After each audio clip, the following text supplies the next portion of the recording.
Amigos, ¿cómo están? Bienvenidos a una nueva edición Hablemos de Tránsito con Vialex. Bienvenidos a todos ustedes, pónganse cómodos porque nos acompaña el doctor Marcos Agurto en una nueva edición. Buenas tardes, doctor. ¿Cómo estás, Israel? Un gusto de saludarlos a todos, siendo exactamente las 4 de la tarde en la ciudad de Bogotá. Estamos dando inicio al programa Hablemos de Tránsito con Vialex. Te cuento que ha habido una reacción bastante significativa y alentadora, ¿no?, con respecto a las sesiones que ya vamos desarrollando, en las cuales estamos conociendo un poco de la normatividad, pero desde el punto de vista de la seguridad. Así es, y justamente estamos tratando pues unos temas muy importantes, ¿no? La semana pasada iniciamos pues esta serie de enseñanzas sobre prevención de accidentes de tránsito y vimos las 6 formas de los accidentes que se presentan, las 6 modalidades de repente de choque, ¿no es cierto? Estuvimos hablando solamente de una y todavía tenemos pues para varios programas más hablando de cada una de las modalidades de los choques que se pueden presentar. Claro, y podríamos inclusive parafrasear, ya no simplemente decir 6 formas de choque, sino a lo mejor 6 maneras de morir. 6 maneras de morir. 6 maneras de morir, de las miles que hay específicamente en la pista. Para los conductores estarían 6 maneras, ¿no? Hemos recibido la semana pasada un conocimiento que es con respecto al vehículo de adelante, ¿no?, y la distancia de seguimiento. Claro que sí. Bueno, ya estamos viendo justamente en imágenes pues el video que estábamos compartiendo en la edición de la semana pasada y ahí vemos pues, hablamos bastante sobre la distancia que se tiene que tener. El conductor siempre tiene que haber una distancia prudente y nos dábamos con la sorpresa pues que esto muy poco o nada se respeta. ¿Qué tal si hacemos una pequeña recapitulación sobre lo que estuvimos compartiendo, doctor? ¿Le parece? Para que nuestros amigos pues se puedan un poco involucrar un poco más en este tema tan importante. Y sobre todo entrar en tema, ¿no? Porque es importante conocer que si nosotros tenemos un reglamento, y acá creo que rompimos un mito, desmitificamos una de las máximas que tienen los conductores que dicen que la distancia de seguimiento es de 2 o 3 metros. Hemos podido ver a raíz del programa anterior de que no es cierto, ¿no?, de que la distancia de seguimiento no necesariamente es 2 o 6, 5, 10 o 30 metros, sino que es una variable. Distancia es variable, ¿no? ¿Por qué? Porque va a variar de acuerdo a la velocidad. Mayor velocidad necesitamos, obviamente. Hablábamos de distancias inclusive de 30 metros, ¿no? Distancias bastante extensas, digamos, y que no se acostumbra en las mismas carreteras, en las mismas autopistas, pues ir a esta distancia prudente. Y algo muy importante que usted también así hincapié es que nosotros de repente no somos conductores, pero sí pasajeros en algún momento, y al tener conocimiento de esta información, podemos hacer que se respeten nuestros derechos por un tema de prevención y evitar pues que se pueda llegar a cometer pues un accidente de tránsito y ser víctima pues de una de estas formas de morir tan alarmantes. Si usted, bueno, los televidentes que no manejan, pero son usuarios de los vehículos de servicio público, si ustedes valoran pues su integridad física, de hecho que si la valoras y tienen esta información, ¿no?, de que necesitamos un espacio, la semana pasada vimos que necesitamos la distancia total de parar un vehículo consta de 2 elementos, ¿no?, la distancia de reacción y la distancia de frenado. Cuando hablamos de la distancia de reacción es el espacio que recorremos desde que vemos el peligro hasta que decidimos pisar nuestro freno, y la distancia de frenado desde que pisamos nuestro freno hasta que el vehículo se detiene completamente. También vimos algunas cifras, ¿no?, un 3/4 de segundo para la distancia de reacción, el tiempo, de reacción, pero también vimos algo que era en condiciones normales, cuando estás pues sobrio, estás bien descansado, cuando te has alimentado, no has comido, sino te has alimentado para manejar, porque una cosa es comer y otra cosa es alimentarse para manejar. Ah, qué interesante término. Sí, tú puedes comer, a lo mejor ves que un conductor pues en el servicio público paran en algunos lugares que ya son conocidos por ellos, ¿no? Y hay son sus guariques preferidos. Exacto, y hay un plato que se llama desmonte, entra todo, ahí entra piedra chancada, caña, quincha, ladrillo, pero esto es comer, ¿no? Lo comes por el gusto, por el placer de comer, pero el conductor que trabaja en ruta o por horas tiene que alimentarse, o sea, la ingesta de alimentos necesarios para mantener pues la energía, la vitalidad y sobre todo pues la atención mientras está manejando, y después de conducir ya puede ir a darse su gusto, ¿no? Ya llegando a su casa pues. Ya, y sí, saca su pala y empieza a abastecer, ¿no? Y también vimos algunos métodos, ¿no es cierto, doctor? Mencionaba la de un mexicano ¿no? Que era un método bastante práctico, bastante interesante, que podríamos inclusive todos nosotros practicar. Exacto, el velocímetro, ¿no? Ver el velocímetro, tomar el primer dígito, multiplicarlo por 2 y eso calcular la distancia de reacción. Y luego la distancia de frenado, pues tomar el velocímetro y dividir el número que sale ahí entre 2 y tenemos la distancia de frenado. La suma de los dos nos da la distancia total de parar. Claro. Entonces, que sí. ahí el problema que habíamos visto también la semana pasada es cuánto es 40, 30 o 25 metros. Claro, y mencionábamos pues que nuestra vista pues va a ser un poco complicado medir eso, pero para eso había un método muy sencillo que era justamente chistando los dedos, ¿no? Exacto, podríamos hacerlo ya no tomando la variable la distancia, porque siempre pensamos en la distancia de seguimiento. El reglamento habla de distancia de seguimiento y siempre nos preguntan capciosamente cuánto es la distancia de seguimiento, sabiendo que no la podemos, que no es una constante, sino es variable. Entonces, ¿qué sí podemos hacer constante? 2 segundos.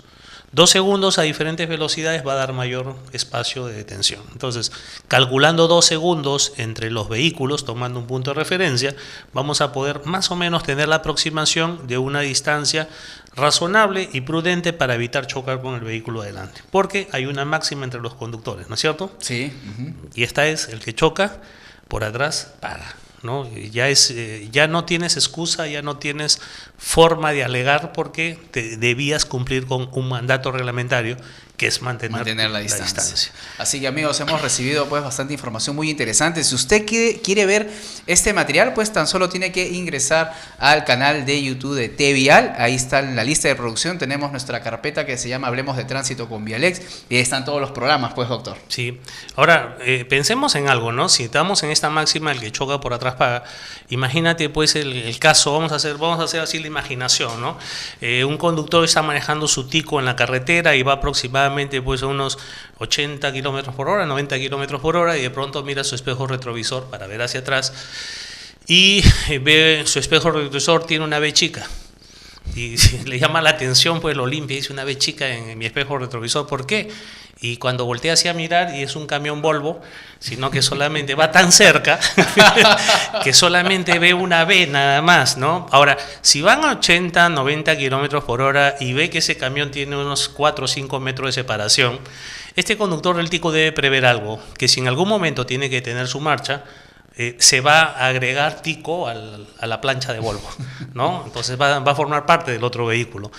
Claro, podríamos aplicar la máxima, sí está bien, pero el que choca por atrás paga. Pero claro, que pague tu velorio, tu entierro, no es lo ideal, ¿no? Entonces aquí hoy día vamos a analizar al vehículo de atrás, ¿no? El vehículo de atrás, vimos en la primera sesión el vehículo delante, ahora vamos a analizar al vehículo de atrás. El problema con el vehículo de atrás es que siempre vamos a encontrar conductores en la vía en que acostumbran a seguir de cerca, ¿no? Y acostumbran tocar claxon y apurar al que está adelante. O sea, para ellos sienten un derecho de vía total. O sea, la vía es toda mía y yo puedo ir por ahí como un tubo, y si alguien se pone adelante, voy a utilizar mi claxon. Le reviento los oídos. Mi claxon pulverizador, ¿no? Porque ellos sienten que cuando tocan el claxon, el de adelante se desaparece. Debe ser esa su lógica, que siempre que ven adelante lo tocan. Entonces, ¿qué cosa le está diciendo? Quítate.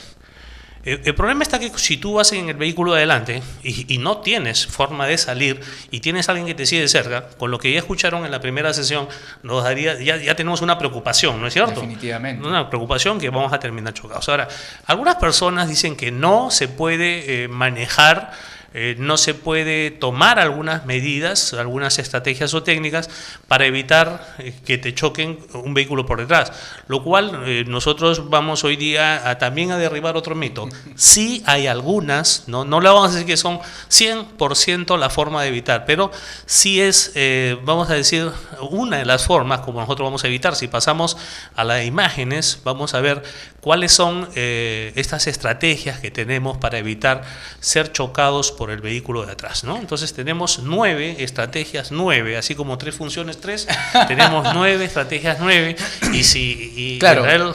Bueno, por acá tenemos la primera, que es indicar las intenciones.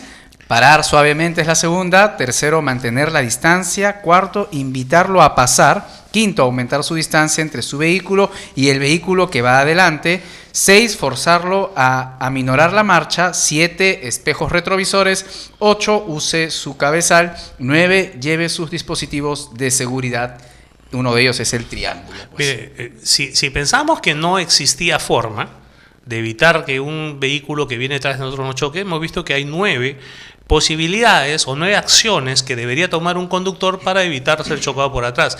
La primera tiene que ver, no sé, hay una canción de la Nueva Ola que decía, dame una señal chiquita. O sea, claro, dame una señal. Mire, qué importante es la comunicación cuando nosotros estamos manejando, porque si nosotros tenemos un vehículo detrás, mucho va a depender de la comunicación que tengamos con él para que sepa también qué acción tomar. Y para esto vamos a utilizar nosotros, en primer lugar, las señales, ¿no? Vamos a indicar nuestras intenciones. Entonces nosotros tenemos las señales reglamentarias, que son la de brazo y mano, acompañada de las luces del vehículo, que esto va a servir. Imagina que tú eres un conductor que va detrás de otro y de pronto ves una de estas señales, una de estas indicaciones. Pues tú te vas a sentir agradecido.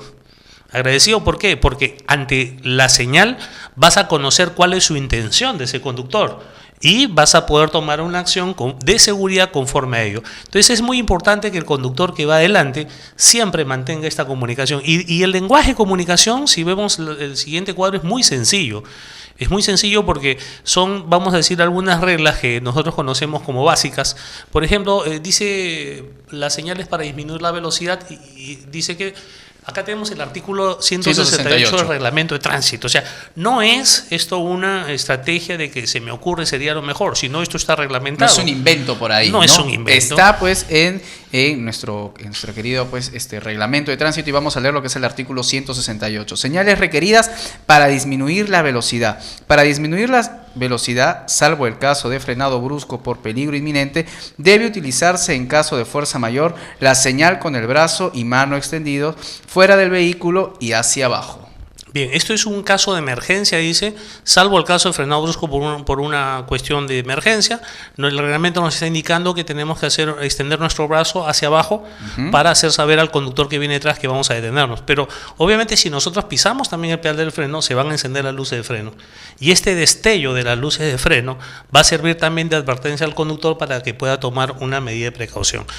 Muchas veces, y lo hago siempre cuando manejo, trato de advertir o de comunicarme lo más posible, por no estar simplemente en mi cabina de conductor, en mi nube, aislado, escuchando música, sino entendiendo de que las acciones que yo tengo o las situaciones que yo tengo al frente pueden repercutir también en el conductor que viene detrás. Y es por eso que es importante la comunicación. No solamente ese es el único artículo que trata en el reglamento el tema de las señales. Tenemos, también que agregar el artículo 199 que dice el uso de luces en giros o cambios de carril. Para girar o cambiar de carril, el conductor debe utilizar obligatoriamente las luces direccionales que correspondan del vehículo que conduce, y en casos de fuerza mayor debe utilizar señales manuales de la siguiente forma: hacia la izquierda, brazo y antebrazo izquierdo y manos extendidos horizontalmente fuera del vehículo. Claro, mira, aquí también tenemos otro mito derribado. Las señales reglamentarias son aquellas que se realizan con las luces, porque dice obligatoriamente con luces. Entonces vamos a ver, uno son luces, pero luego dice en caso de emergencia. Llámese que no podamos realizar esa señal, que no sea seguro, o vamos a enfatizar esa señal, esa señal luminosa con la extensión de nuestro brazo para poder indicar nuestra intención. Entonces el primero era por voltear a la izquierda, extendemos el brazo hacia la izquierda. Vimos en el artículo anterior para detener el brazo hacia abajo, y ahora vamos a ver por el giro hacia la derecha.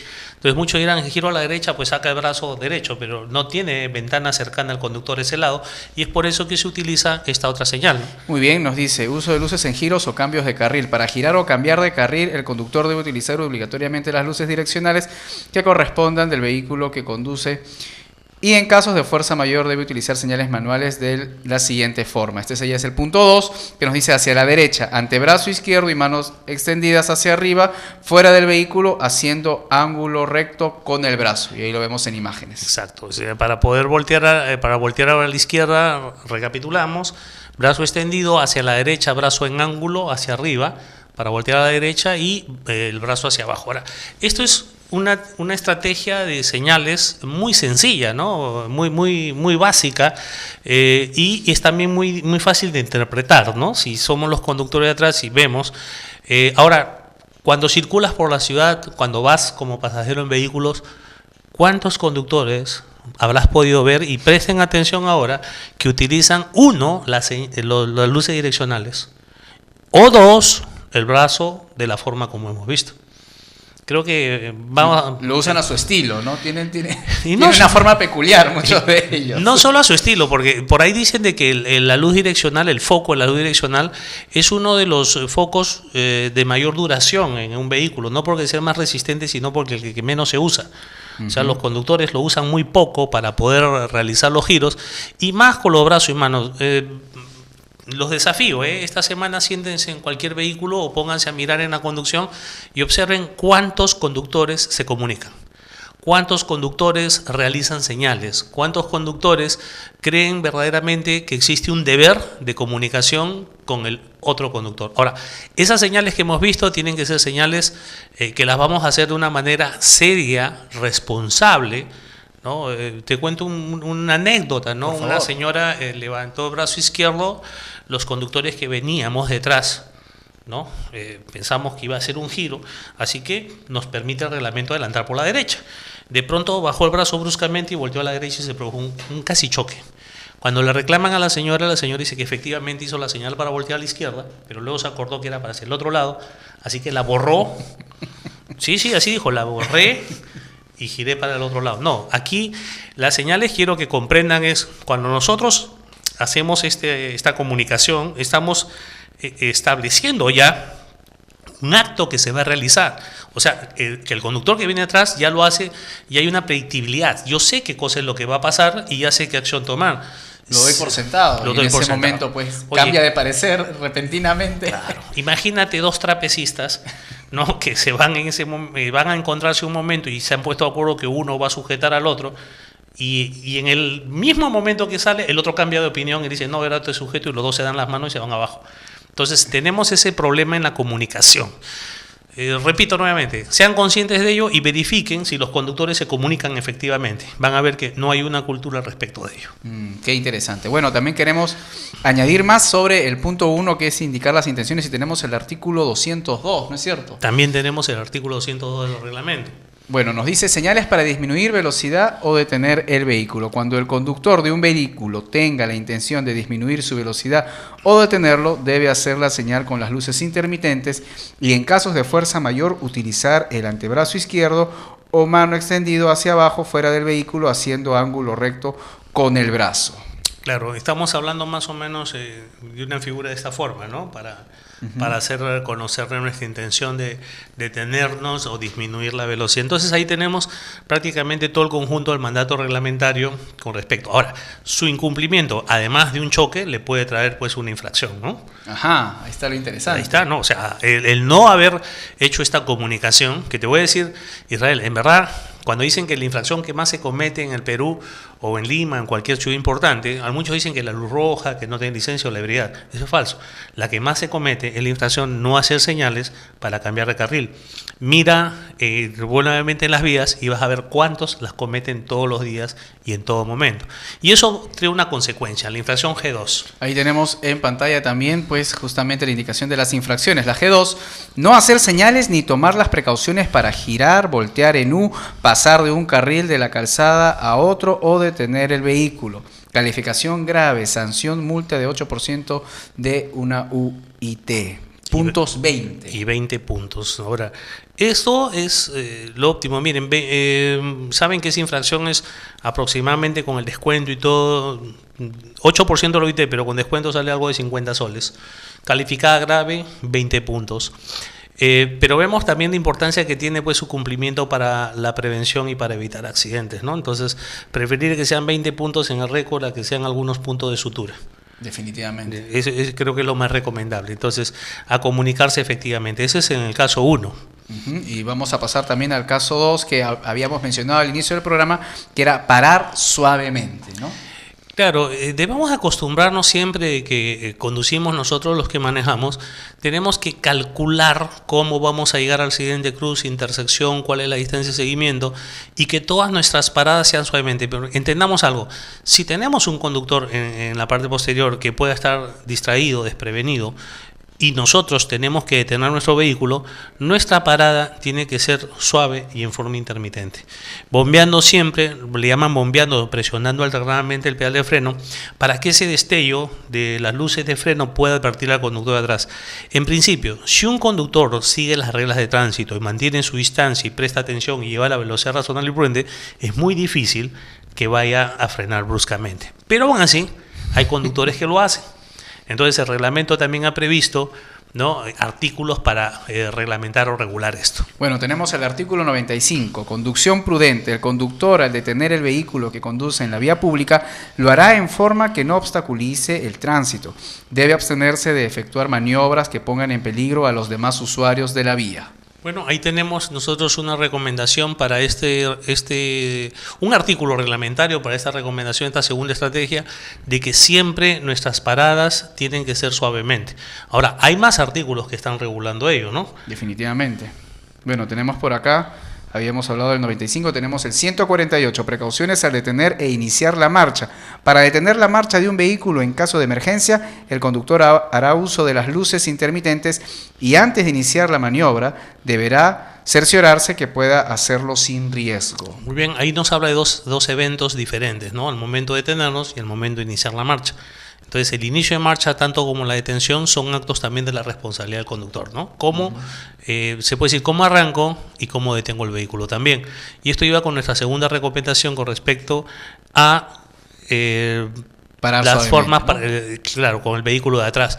Pero también el incumplimiento, como todo artículo reglamentario, tiene un deber de cumplir, su incumplimiento recae en una responsabilidad, en una infracción. Y tenemos pues el G3, que es detener el vehículo bruscamente sin motivo. La calificación es grave, la sanción es de una multa de 8% de la UIT y también se va a llevar sus 20 puntos. También tenemos. Entonces, en el reglamento hay una infracción que dice detener el vehículo bruscamente. Uno dirá, bueno, pero si hay una justificación o motivo, alguien entró repentinamente, sí. Lo que se sanciona es hacerlo sin motivo, es decir, como ya hemos indicado, un conductor debe planear su viaje y cuando planea su viaje tomar las medidas de precaución para que sus frenadas sean lo más lentas posible y de esta manera evitar ser chocado por detrás. Entonces tenemos más recomendaciones. Recuerda que teníamos 9. Así es. 9, estamos en la segunda, pasamos a la tercera. ¿No? La tercera nos habla de mantener la distancia, ¿no? Muy bien. Pero me parece que vamos a hacer un pequeño corte. Vamos a hacer un corte, doctor, y luego regresamos para ver si podemos llegar a terminar con los 9, que son bastantes. ¿No es cierto? Prometido. Sí, vamos a hacer una breve pausa y regresamos aquí en tu programa Hablemos de Tránsito con Vialex. Volvemos.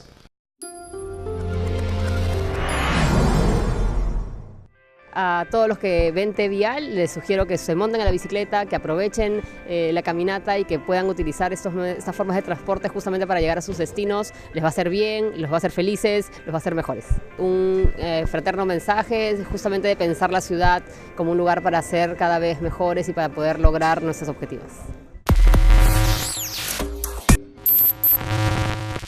Mi mamá siempre está preocupada. ¡Cuidado, cruzar la calle! ¡Mira para los dos lados! A mí me dice, la gente anda como loca. ¿Por qué la gente andará tan apurada? ¿Sabrán que el año pasado murieron más de 500 personas en el tránsito? ¿De qué sirve correr si no llegas a reunirte con tu familia?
Hola, ¿qué tal? Soy Melanie Urbina. Quiero mandarle un beso enorme a todos los jóvenes chalacos que yo sé que son conscientes y responsables.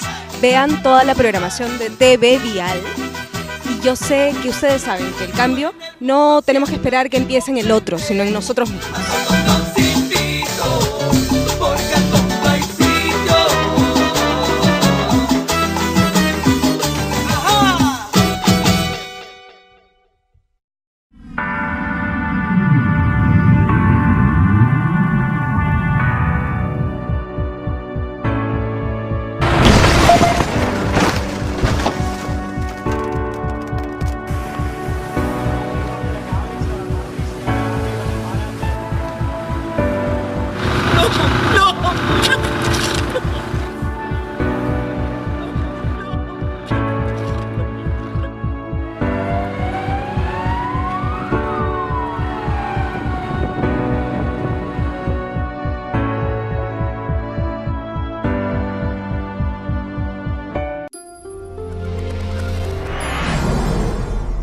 Amigos, regresamos en tu programa Hablemos de Tránsito con Vialex. Estamos hablando justamente de la prevención de accidentes de tránsito. Hemos visto que hay diversas formas de morir, como lo catalogaba el doctor Marcos Agurto. Y bueno, y justamente estamos hablando de una de ellas, que es cuando el vehículo de atrás pues nos choca, y hay una serie de consideraciones importantes que debemos mantener. Hemos hablado dos de ellas y vamos a entrar pues a las restantes y esperemos pues que nos dé el tiempo. Luego tenemos el punto que es mantener la distancia, ¿no es cierto?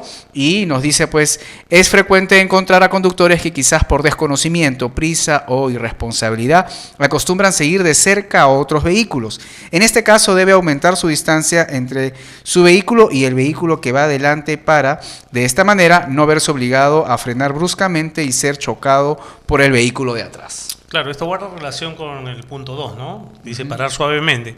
Ya hemos visto en la sesión 1 de que si uno mantenemos la distancia, pues nuestra parada va a ser más eficaz, vamos a evitar chocar. Aquí lo que nos está diciendo no es que mantengamos la distancia, es que tenemos que aclarar. No dicen porque tendría que ver con el caso 1, mantengan su distancia. Acá no dice que aumentemos nuestra distancia. Entonces, cuando nosotros tenemos un vehículo de que está en la parte posterior de nosotros, ¿no? Si ves el segundo párrafo, dice que hay que aumentar la distancia. Entonces, ya tengo una distancia reglamentaria prudente para poder pasar, a lo mejor apliqué mis técnicas, pero si veo que tengo un conductor detrás que me toca el claxon, que me hace señales. Un loquito eso. Un loquito. Vos estás en el espejo retrovisor, de pronto ves las luces, escuchas el claxon, miras por el espejo y lo ves, ¿no?, realizando gestos, vociferando. Pues, ¿cuál es la medida de precaución que tengo que hacer? Aumentar mi distancia con el vehículo delante. Ya no simplemente mantener la reglamentaria. La reglamentaria me va a servir para parar mi vehículo con seguridad. Pero ¿qué tengo que hacer? Tengo que aumentar la distancia para poder detener mi vehículo, ¿no?, de manera eficaz, si es que el de adelante, vamos a decir, se acerca demasiado a mí. Claro que sí. Y bueno, tenemos también el otro caso que podría ser invitarlo pues a pasar. Esto es lo ideal, ¿no? Hay personas que cuando se les pregunta, bueno, y si tú vas manejando y tienes a alguien detrás que te está tocando claxon en esa situación, ¿qué es lo que haces? Algunos se tocan de nervios y cometen este error. Aceleran. O sea, le dan el gusto y aceleran. ¿Qué problema hay si tú aceleras? Si aceleras, estás, te puedes ir disminuyendo tu distancia de seguimiento con los demás conductores que van adelante.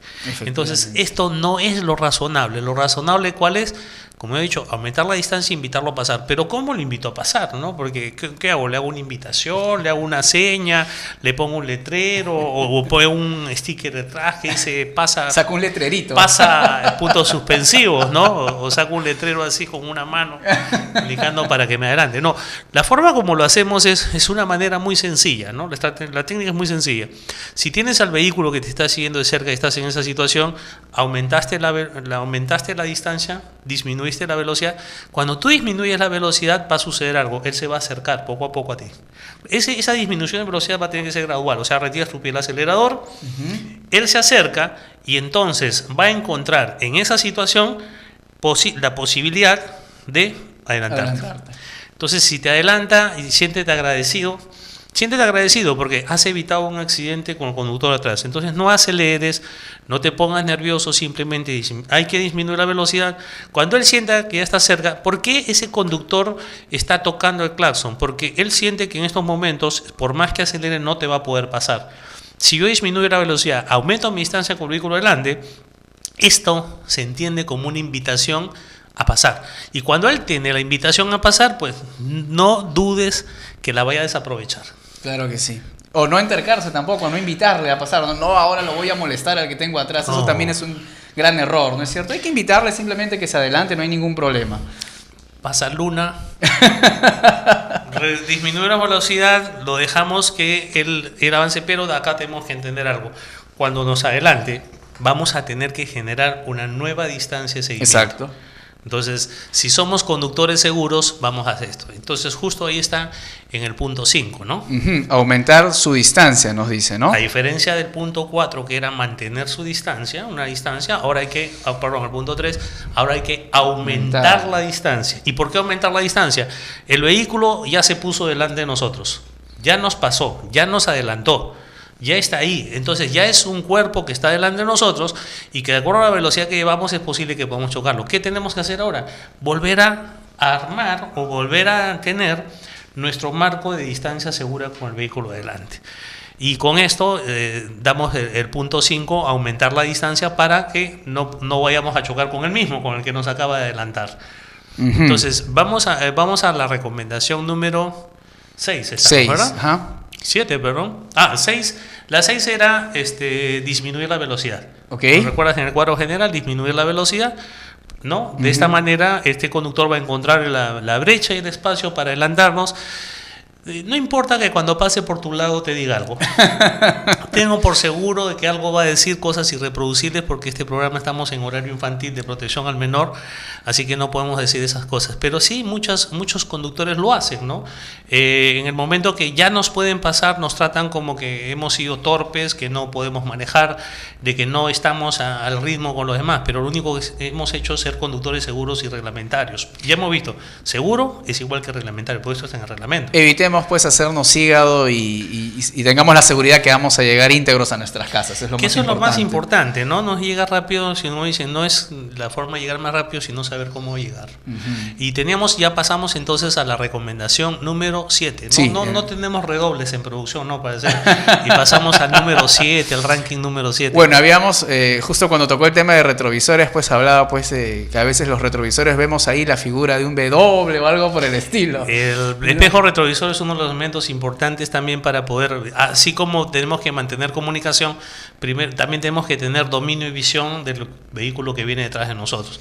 Y para esto es importante pues los espejos retrovisores. El punto número 1 de los retrovisores, el primer punto es tenerlo. Vamos, revisen, miren este desafío, revisen cuántos vehículos lo tienen. En algunos casos van a encontrar que no tienen los espejos retrovisores, ¿no? Sí, no lo tienen. En otros que esos tienen obstrucciones. En algunos casos tienen la base del espejo, pero tienen un vidrio partido, ¿no? Tienen algo así como para depilarse o para maquillarse, un espacio muy pequeño nada más. Entonces, aquí tenemos nosotros un cuadro, y este cuadro lo hemos extraído del Reglamento Nacional de Vehículos, en donde indica de acuerdo a la clase y categoría de los vehículos. Sabemos que la clase L son los vehículos menores, o sea, las motocicletas, M son los vehículos de transporte de personas, y N los vehículos de transporte de carga. Entonces tenemos los diferentes tipos de espejos retrovisores, el interior del salón, el izquierdo, el derecho, y el visor de punto ciego, ¿no? El punto ciego para saber si quiénes están obligados. ¿Qué cosa es el visor o el espejo de punto ciego? Es aquel que me permite eliminar ese espacio en el cual, a pesar de la visión periférica de una persona, los espejos retrovisores no llegan a captar. Entonces, el primer punto es tenerlo. Muy bien, ya lo tenemos. Segundo punto es alinearlo. ¿Cómo te das cuenta que un conductor no ha alineado bien su vehículo? Mira, si tú lo sigues a este vehículo por un costado o estás en otro vehículo, si miras el espejo retrovisor deberías ver la cara del conductor. Muchas veces en ese espejo retrovisor ves el techo, el piso o la otra puerta. Quiere decir que ese espejo está mal alineado. Los espejos sirven para lo siguiente, ¿no? Los seres humanos tenemos una visión periférica. La visión periférica es aquella que si tú colocas las manos en esta posición sin necesidad de girar la cabeza, tú vas a poder percibir movimiento, alejamiento, acercamiento. Exacto. sin necesidad. Entonces podremos concluir que nuestra visión periférica abarca aproximadamente 180 grados. El problema es que lejos de este campo de visión periférica nosotros ya no podemos ver, y aquí es donde viene la ayuda de los espejos retrovisores. Si volvemos a la imagen anterior, cuando hablamos de los puntos, sí, exacto, esa imagen, vas a ver que el conductor tiene en la línea amarilla un campo de visión, y los espejos retrovisores nos van a ayudar con respecto a los puntos naranja. Pero si te das cuenta, si vemos entre lo amarillo y naranja, hay todavía un campo celeste que es la zona no visible. Si te ubicas como ciclista, motociclista, hasta como conductor de auto, en ese espacio celeste, es muy probable que el conductor no te tome en cuenta porque no te ve. Y es lo llamados, le llaman algunos los ángulos muertos, ¿no?, de la visión del conductor, otros le llaman los puntos ciegos. Mira, mientras más grande es un vehículo, ahí tienes por ejemplo el caso de un camión. Mientras más grande es el vehículo, más grandes son sus puntos ciegos, sus ángulos muertos. Entonces deben de saber esto nuestros amigos conductores cuando manejan y están cerca de un camión o un vehículo de grandes dimensiones, que este conductor tiene menos posibilidades de verlos, y por lo tanto si tengo menos posibilidades de verlo, menos voy a evaluarlo como un peligro. Es posible que cambie de carril o que realice un giro sin tomar en cuenta este conductor. ¿Por qué? Porque soy un criminal, asesino, un antisocial. No, muchas veces es porque no lo veo. Simplemente no lo veo, claro. No lo veo. Entonces, los espejos retrovisores también, ahora, primero dijimos tenerlo, de acuerdo a la categoría de vehículo que tenemos. La segunda es alinearlo correctamente. Y la tercera, por favor, usarlos. ¿Usarlos qué significa? No, ves conductores que están manejando y dices, fíjate si viene un vehículo y saca la cabeza. Entonces, pero si tengo el espejo retrovisor, pues lo que tengo que hacer, ¿no?, manejo en ese espejo y poder visualizar. Ahora, 1, tenerlo; 2, alinearlo correctamente; y 3, usarlo, ¿no? Entonces hay una regla del ojo perezoso, ¿no? El ojo perezoso se le llama al ojo que está permanentemente en vista hacia adelante mientras maneja. El ojo perezoso puede dar lugar a un atunelamiento de la vista. Entonces, ¿qué nos recomiendan? Nos recomiendan que nosotros hagamos un paseo de los 3 espejos retrovisores cada 6 segundos y que cuando fijemos nuestra vista en el parabrisas lo fijemos en 3 puntos diferentes alternadamente. Si te das cuenta, es un trabajo bastante arduo, ¿no? Estar manejando, estar mirando los 3 puntos y cada 6 segundos chequear los espejos retrovisores y volver nuevamente a nuestro rastreo, a nuestro escaneo de peligros o riesgos. Porque si nosotros manejamos, tenemos que, la regla número 1, no sé si recuerdas, era el de ver. Si no vemos, no sabemos qué hacer. Ver, pensar y hacer es ese mecanismo. Entonces, ¿por qué tenemos que ver? Y en relación a qué va, a medida que nosotros tengamos mayor velocidad, estos movimientos van a ser más rápidos. Tienen que ser más rápidos. Si usted estuviera cansado, si estuviera con somnolencia, si hubiera ingerido bebidas alcohólicas o algún fármaco, es muy difícil que va a estar atento a esto, y esa es una de las causas de accidente. Entonces, la recomendación número 7 tenía que ver los espejos retrovisores. Muy bien, y bueno, después de haber aprendido un poco sobre la importancia de considerar, pues, mirar los espejos retrovisores para disminuir los ángulos muertos, ahora pasamos al uso del cabezal. Algunos piensan que es una almohadita que está en la parte superior del asiento y que sirve para echarte un sueño cuando estás muy cansado, y que por eso sirve. No, el principio del uso del cabezal, si mantenemos ahí la imagen, si ves, fíjate que este conductor que está sentado, que es un muñeco, tiene una parte fija en su columna vertebral que va apoyada completamente sobre el asiento del vehículo. Al terminar el asiento, llega a una parte móvil que tenemos nosotros en la columna, que va a ser las vértebras cervicales, y ahí la han representado con unos anillos. Si nosotros tenemos un envión desde la parte de atrás, pues se va a producir un movimiento en nuestro cuerpo, en el asiento, hacia adelante, y esta parte flexible, que van a ser las vértebras cervicales, pueden dar lugar, pues, a que tengamos también una lesión.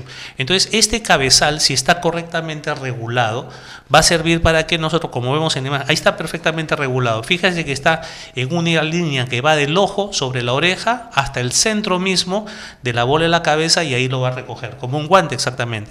Y esas barras que tiene el cabezal sirven casualmente para hacer el apoyo para las vértebras cervicales. Ahora, pasas a la siguiente imagen y te vas a dar cuenta qué es lo que sucede cuando tú vas a recibir un golpe.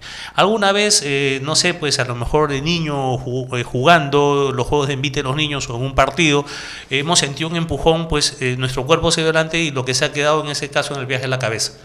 ¿sí? Y después recién va. Ahora, cuando tenemos un choque, vamos a hablar de una masa, de una fuerza que va contra nosotros con tal violencia que va a hacer que nuestro cuerpo, en este caso la columna, vaya completa con el asiento. El asiento, recordemos que está empernado al auto. Entonces, aquello que se va a quedar en ese momento va a ser la cabeza. Si nosotros tenemos el cabezal muy bajo o mal regulado, ese cabezal va a servir de palanca o de base para rompernos el cuello. Esa es verdad. Terrible. Terrible. Entonces, que tenemos que hacer es regularlo correctamente y tener la postura adecuada, porque esto también es importante. La postura adecuada, ¿no? Nos va a servir a nosotros para poder tener la espalda presionada contra el asiento y la cabeza apoyada sobre el cabezal, como lo ves ahí, ¿no? En esta imagen ahí lo puedes ver. Esa es la postura correcta. Entonces, cuando se produce este impacto, y mire, cuando se produce el impacto frontal también nos da, porque si chocamos con el vehículo delante, nuestro cuerpo va a tener un doble movimiento. El primer movimiento va a ser hacia adelante, pero luego va a tener un retorno. Y en ese retorno, nuevamente, si encontramos el cabezal bajo, vamos a tener que muchas personas no mueren por las lesiones o van a tener complicaciones de discapacidad, ¿no? Por las lesiones en estos discos que son muy delicados, muy delicados. Y bueno, y qué importante, ¿no? Considerar estos puntos que a veces no lo percibimos, no lo notamos y tenemos pues el cabezal pues de repente muy abajo o no en la posición adecuada que usted nos está indicando en estos momentos. Entonces, la próxima vez que tú uses un vehículo Israel, vas a ver que necesitas regular los espejos retrovisores para poder tener el panorama completo, eliminar los ángulos muertos, regular el cabezal, o sea, son pasos, regular el asiento para tener la postura correcta al manejar. Qué complicado si fuéramos un copiloto en un transporte público, en una Custo, en una combi.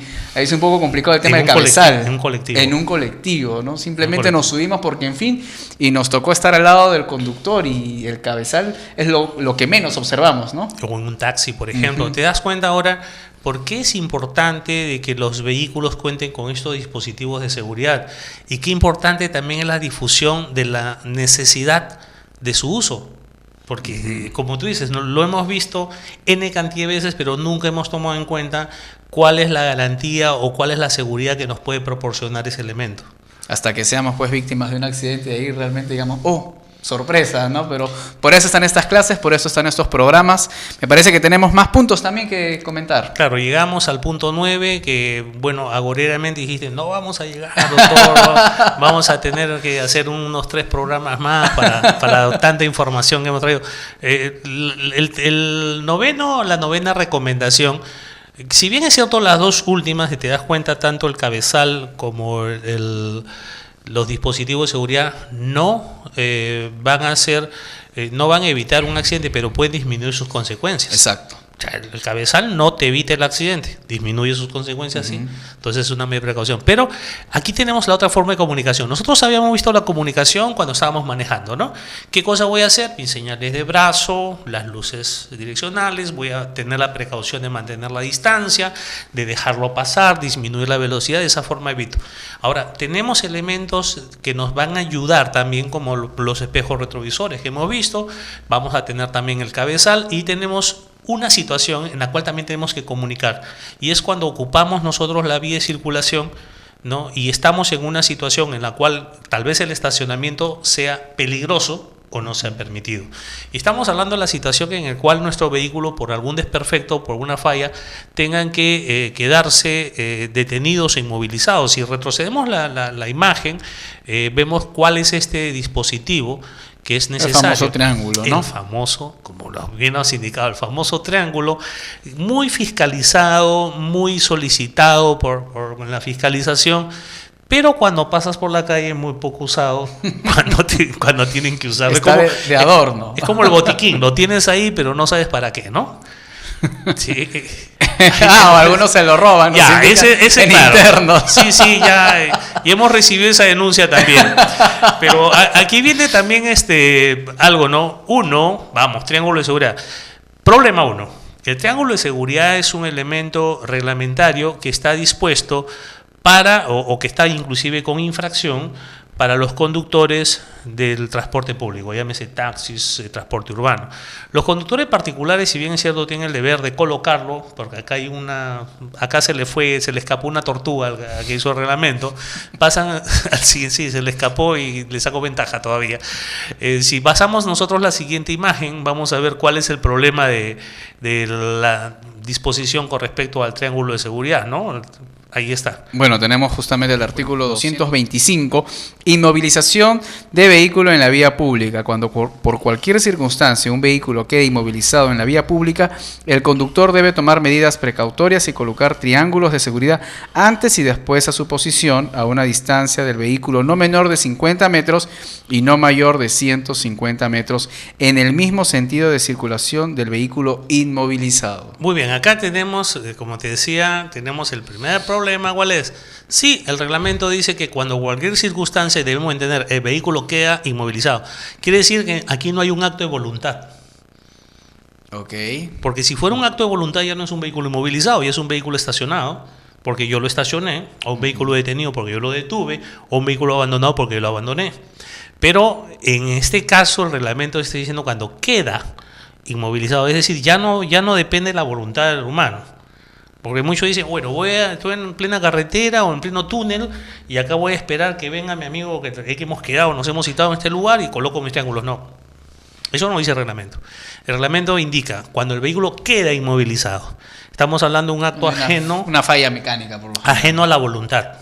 Si el vehículo queda inmovilizado en la vía pública, dice que el conductor debe tomar medidas precautorias. ¿Y cuál es la medida precautoria? Colocar triángulos, no dice triángulo, de seguridad y nos indica dónde deben estar. Ahora, punto 1. El reglamento nos dice que debemos de colocar, pero el reglamento en ninguna parte de su cuerpo nos dice que debemos de tener. Y tampoco nos dice, en el caso de incumplimiento, cuál sería la infracción. Entonces muchos preguntan, ¿y si no tengo triángulo? ¿Cuál sería la infracción? Lamentablemente no hay, porque no está reglamentado. Lo que está reglamentado es dónde lo debes de poner, dice el reglamento, pero nunca dijo que debes de tener. Lo que tú indicas también, ¿no? ¿Qué hacemos nosotros por costumbre? Criollamente, digamos, ¿no? La vez pasada hubo un accidente en la vía expresa en el cual un conductor se había malogrado el vehículo, quedó inmovilizado, porque en la vía expresa ¿quién se va a estacionar? ¿No? Nadie que tenga sentido común lo haría. Quedó inmovilizado y bajaron del vehículo para hacer advertencias y un joven que viajaba en el vehículo, el hijo del conductor, bajó con un pañuelo, con un trapo, como dices, para hacer indicaciones, ¿no? Y detrás vino un conductor a velocidad y quizás con un poco de alcohol y bueno, se produjo el choque con el aprisionamiento de esta persona detrás, ¿no? Entonces, claro, el conductor lo vio y esto no es un hecho que tú puedas ver de lejos. El triángulo tiene una particularidad, ¿no? Si bien es cierto, no está reglamentado su forma, pero las láminas que tiene ese triángulo tienen que ser material reflectante. ¿Para qué? Los haces lumínico el vehículo, cuando reboten ahí del vehículo que viene detrás, puede verlo con seguridad, ¿no? Para tener. Mira, colocan botellas. No sé si has visto, nuestro folclore. Colocan galoneras, colocan piedras, ¿sí? Un montículo de piedras, trapos, monigotes. No sé si has visto que ponen muñecos con uniforme, parados ahí, o si no, algunos se ponen con algún accesorio y también otros ponen una llanta, no sé si has visto. Sí. Una llanta en la parte posterior, pensando de que los conductores que vienen detrás a velocidad van a ver esa llanta en la carretera. Entonces, tenemos ahí un deber, nuevamente viene el deber de comunicación, en una situación nueva, ya no cuando manejo, sino cuando me encuentro inmovilizado. Y esta comunicación tiene que ser eficaz. Si bien es cierto no está reglamentado, ya sabemos que el triángulo debe tener una particularidad, debe tener un material reflectante. Y las distancias también, doctor, ¿no? Porque muchas veces no saben. En alguna oportunidad he escuchado las capacitaciones a los conductores y justamente les preguntan cuál es la distancia donde se debe colocar el triángulo y están perdidos. Exacto. Doctor. Y algunos te preguntan, ¿triángulo? ¿Triángulo? ¿Qué es eso? ¿Qué es una figura geométrica que son tres lados? ¿De qué tipo? Equilátero, isósceles. El triángulo es un elemento necesario. ¿Por qué? Porque nos va a dar seguridad. Nos va a dar seguridad nosotros en el momento que querramos alertar a la detrás. Particularidad, ya. Si son plegables, nos va a servir con una base, ¿no? De acuerdo a alguna inclinación para que los haces lumínicos o los faros, los haces lumínicos, los faros del vehículo que viene detrás, cuando se proyecten contra él, reboten y tenga este efecto que lo puedan ver con anticipación. Y luego viene el otro punto, es dónde ubicarlos. Y vas a encontrar respuestas, como has escuchado también en producción, has visto, a 5 metros y con tu pitita. a 2 metros, a 3 metros. Bueno, acá tenemos, aunque parezca increíble, nos recomienda hacerlo a una distancia inicial no menor de 50 metros. Si bien este gráfico, las distancias no son las que indica nuestro reglamento, pero este gráfico lo quiero utilizar para explicar el carril de seguridad. ¿No? Okay. ¿No? Pero los triángulos son 50 metros y hasta máximo 50 metros. No dice, ojo, no dice 1, triángulos. Está hablando en plural. Es posible que sean 2. Aquí, a pesar, le decía que las distancias no sean las reglamentarias, ¿no? Porque este gráfico procede de una página de otro país, pero tenemos cómo se conforma el carril de seguridad. Fíjate que el que está más lejano, el triángulo más lejano, está casi al borde de la carretera.